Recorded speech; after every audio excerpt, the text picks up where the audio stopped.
Ilan nga ba ang nuclear missiles na kayang pigilan ng Amerika? Isipin mo, isang nuclear missile ang biglang inilunsad papunta sa Estados Unidos.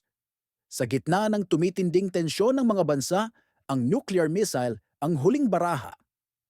Pero handa nga ba talaga ang Amerika? Kapag inilunsad ang isang Intercontinental Ballistic Missile o ICBM, aabutin lang ng humigit kumulang 30 segundo bago ito madetect ng mga early warning satellites ng US.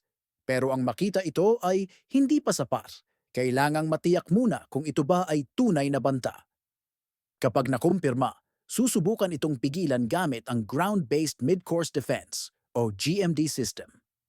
Mayroon lamang 44 na interceptor missiles ang US at ang success rate nito ay nasa halos 56% lang. Mas lalong nagiging mahirap dahil ang missile ay maaaring maglabas ng mga decoy para lituhin ang radar. Sa realidad, hindi kayang pigilan ng US ang lahat ng nuclear missiles, lalo na kung sabay-sabay ang pag-atake. Sa isang malaking strike, tinatayang mas mababa sa 10 warheads lang ang kayang ma-intercept. Kaya bakit tila kampante pa rin ang Amerika? Dahil sa deterrence strategy, kahit may makalusot, may kakayahan silang gumanti gamit ang kanilang nuclear triad. Ito ang tinatawag na mutually assured destruction.